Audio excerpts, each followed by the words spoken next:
difference between how dingy and dirty this headliner was. And this thing is so nasty.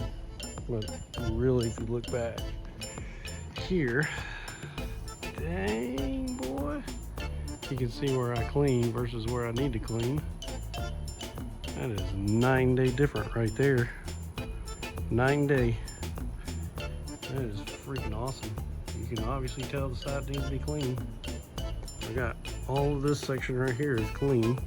That section right there needs to be clean. You can just see how dirty this stuff is. You can see right there. And man, it's a lot of work, but it's worth it. Well, we're making some progress on the Sequoia today. Just got back from the junkyard, had to pick up another sunroof assembly sitting over there because when I was trying to free up the slide mechanism on the existing sunroof assembly, it was just so rusty I could not break it loose. So I wound up just ditching that one, throwing it in the garbage, and went to the junkyard and grabbed one that's in much better shape, and it ought to work just fine, hopefully. But while I waited on that to happen, I went ahead and climbed inside here, and you can see I took the trim off of 3 of the 4 doors and got the mirrors off. And I also replaced the some of the door latches. So the ones that were on here that don't have that plastic around that little latch, they don't latch properly. I've gotten this door panel installed. I know this is not the correct one for this for the Limited. It'll suffice. It just doesn't have that like wrinkled leather look like the driver's side one over there does. Excuse me, goodness gracious. But I've got the carpet installed. You can see it's not, obviously not perfect, but it is 315,000 mile carpet, and I think it turned out excellent regarding, you know, in considering the fact that it has 315,000 miles on it. So yeah. The rest of the stuff is seat belts back there. I got to reinstall. None of these panels, I've just kind of thrown them in here just to get them out of the way, but all the plastic panels in here are clean, and you should have seen all the brown crap that came off of them. So I think this was probably a smoker's car for a while, and I don't know what it was late in its life, but it was a smoker car for a while for sure. Side view mirrors are kind of a challenge right now. I tried to take these SR5 mirrors that I have here, and it's a different plug on the doors. It's a much bigger plug because I've got the power folding mirrors on this Limited, and so none of the junkyards have those mirrors, unfortunately. So I've got to dig the ones that I tried to change over, and I gotta get it out of the garbage and see if I can put them back together. I've got 3 out of the 4 doors and I see something crawling on that weather stripping. That's okay. This is going to get vacuumed before I put it all together anyways. Smells a lot freaking better in here. A lot better. It just smells like a used car. It doesn't stink. It doesn't really stink anymore, which is really nice. I've got this speaker is done over here. The Volvo speakers installed. Volvo speakers installed in that door over there. I think I still got this one to do, and I got that one to do, and then we can try it out and see how it sounds. It should sound pretty good considering what this one sounded like. This one sounded pretty good with the new speaker on there, so I'm hoping it sounds pretty good. We'll see. So I guess what we need to do now that I got a freaking sunroof is I need to change out the little cover, the sunshade with the original one, now that it's clean. I got the headliner clean, and so now that I got those, see how nice that door shuts now? Gee, I need to do that again. Wow, amazing what a door latch can do.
There's no way that that's the right color.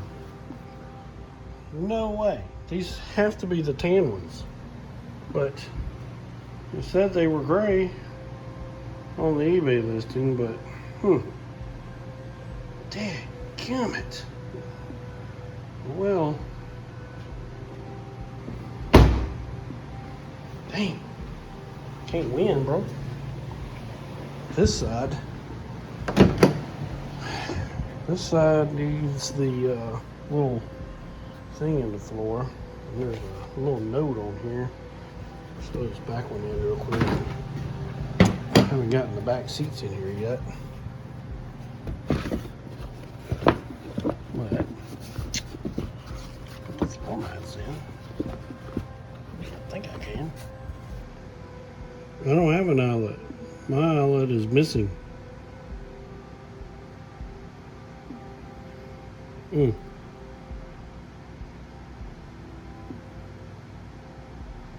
Mine must have gotten confiscated, because it ain't there no more, bud. Well, that ain't no good that it's gone.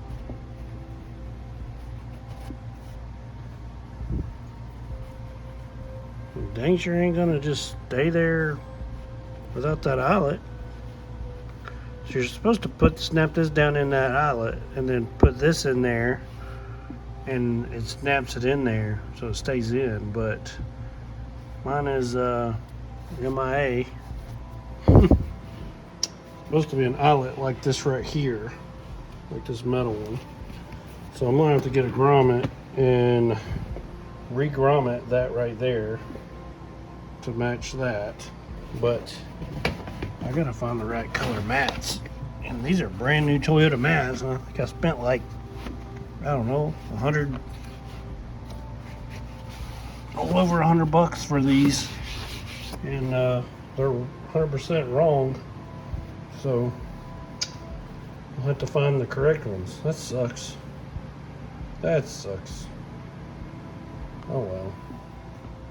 We're in the Sequoia right now, and I just got back from the Toyota dealership because there's one problem that I've had with this thing, which is, and I always like to do this on all of my vehicles, is having 2 sets of original keys and 2 fobs with my vehicle. Whatever it came with factory, I'd want that. Okay, so one thing that I recently found out, and that I forgot with most Japanese vehicles, is these usually come with 2 master keys and a slave key, or aka valet key, right?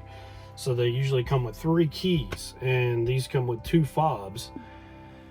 Well, I got on eBay and I ordered me 2 OEM keys and 2 OEM fobs for this thing. So here's the 2 fobs. I haven't even opened them yet. And then I also ordered me 2 new keys. Okay, so now I have 3 keys here. I have the one that I got with the vehicle, which is this one right here. Okay, and it's quite worn. You can see there it's a pretty worn key, but it works. You know, no big deal. Everything works. So I called the dealer first and I said, hey, before I ordered these keys, and I said, hey, I need to get 2 new keys and 2 fobs for my 2001 Toyota first gen Sequoia. And it came with 1 key, and I'm pretty sure it's a master key, but I don't know that for sure. I'm pretty sure it is, but I don't know really and truly for sure. This one does not have a glove box lock on it, so I don't know if this first gen 2001 actually came with a valet key or not. But I called the dealer, and she said that it would cost them a $280 diagnostic fee. Then the keys themselves are $20 a piece. The fobs are $65 a piece. Excuse me. And so that's a pretty good bill, and it would take them about an hour's time. So diagnostic fee plus 2 keys plus 2 fobs and an hour of diagnostic fee to program everything. Okay. Now I felt like that was that's a reasonable price for someone if they actually lost all the keys, whatever, sure. But I'm not that way. I like to do stuff on a budget, so you out there can get this done yourself and save that crazy amount of money, which is stupid insane how much that cost. So this being a very first Toyota Sequoia, first gen, one of the first ones off the line, in the early 2000s, I remembered that usually adding keys is usually, even with a anti-theft key like this with a chip in it, usually kind of an easy process to add keys, okay? The only thing that worries me right now is this could possibly be a valet only key. And with this first gen Sequoia, you cannot make keys or fobs or anything with a valet key. You got to have one of the original master keys, one of the two. Now I'm hoping and freaking praying that this right here is not a valet key, but I went to the Toyota dealership this morning, dropped by there while I was out and about, and look, it's a difference between the sizes. Now I don't know if that's a problem or not, but we're about to find out. All right, so there's a little process here. I wrote down the instructions on a little piece of paper here for both the keys and the fobs. And so basically what we got to do here is, for the keys, insert the original, but don't turn it on, okay? Then we got to hit the gas pedal 5 times, the brake pedal 6 times, remove the key, insert a new key, hit the gas pedal 1 time, and then wait 1 minute for the blinking light to go out. So there's a little security light that blinks up here, just saying that there's no key up here in the ignition that is programmed to the vehicle right now, is why that blinks. Okay, I just learned that too. I didn't know that. Now I know why red lights blink on the dash, like the Lincoln Town Car. It would, has a little red light on the dash, and my F-150 has a red light up there. That just means that there's no key in the ignition that is programmed to the vehicle. That's all that means. I thought it was some kind of a security thing, but it kind of is an anti-theft feature. But anyways, so we're going to try this. So, all right. So we're going to insert the key. 1, 2, 3, 4, 5. Brake pedal. 1, 2, 3, 4, 5, 6. Remove the key. Insert the new key. Gas pedal 1 time. Now we wait. It's definitely showing red blinking light, and we're supposed to wait 1 minute. So let's wait 1 minute. Okay, moment of truth. It was a minute, about a minute, and the red light stopped blinking. So now we're going to take the new key. And there's one thing about it that she told me when she cut these. Let me go back a little bit and tell you a little surprise here that I just found out. Okay, so when I took the keys up there, obviously I can't drive this thing yet. It's not roadworthy. I have a junkyard ball joint on the front passenger side just so I could get it off my trailer.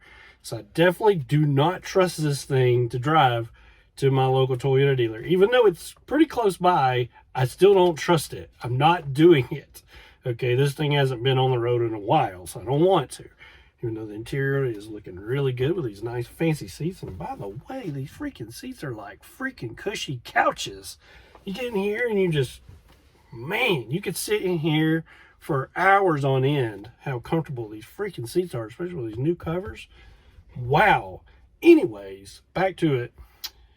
Took the 2 new keys and the original key back up there to the dealer, talked to the same lady, and I said, look, I ordered 2 OEM keys from a Toyota online dealership on eBay. It's actually a Toyota supplier, okay, Toyota dealer that's on eBay. They sell OEM keys. I got OEM keys and OEM fobs, okay? They weren't that. They were way cheaper than what she quoted me, but I wasn't going to tell her that.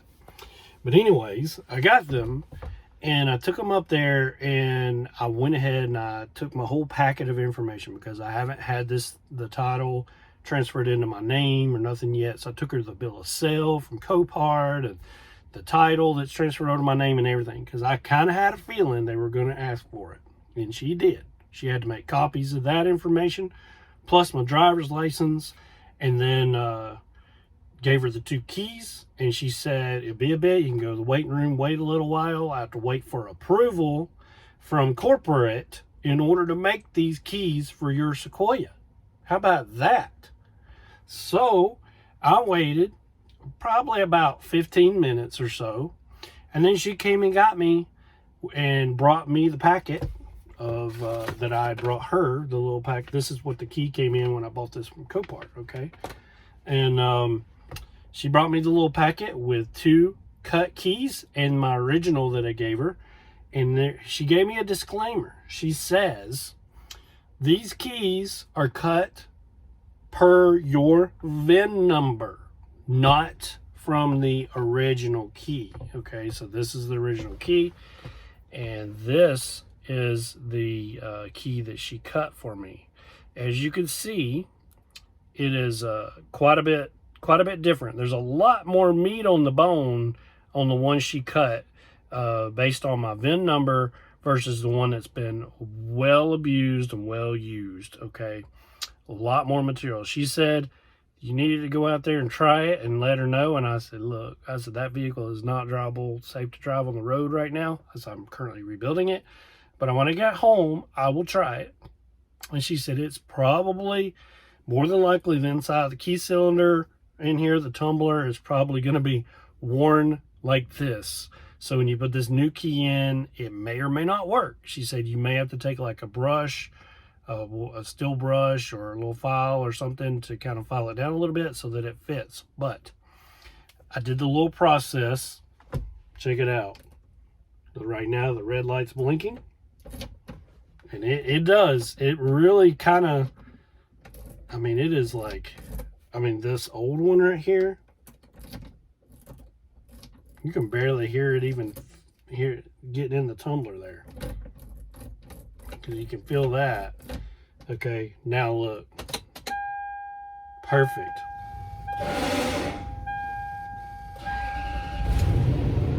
Crank right up. Not sure what to do about that starter problem, but it's on my list. Okay, so that's one key. So now I have 2 keys. So that tells me that this is definitely a master's, not a valet. Now, I don't know if this is a thing or not, but this one does not have a glove box locking cylinder on it like the later ones does. Like I think maybe an 03, maybe even 02. I don't know. This is the first Sequoia I've ever had, so I cannot tell you. You'd have to look and see. But I feel like, I have a gut feeling that if the glove box has a locking key cylinder in it, then you'll probably have a valet key. If not, you probably did not get a valet key. So I'm kind of thinking that this vehicle did not come with a valet key. So now I have 2 keys. So the next thing we want to do here, we want to program the other key that I have for this one. So I have one more here that's not programmed right now. I can verify that. I can put it in here. Still red blinking. Yep. So what we do is I'm going to put this key in. Okay. Insert the original. 1, 2, 3, 4, 5. Brake pedal. 1, 2, 3, 4, 5, 6. Remove the key. Insert the new key. Gas pedal 1 time. Starts blinking. Then we wait 1 minute for that light to go out. Let's do it. Okay. Light went out. Got the key here. So now I have these 2 keys right here. All right. I have the original one I got plus the one I just programmed. And now I have this one that I just programmed with the light out. Perfect. Oh my gosh. Throw it on the floor, why don't you? No security light. Everything looks great. So now I have 3 keys for this puppy.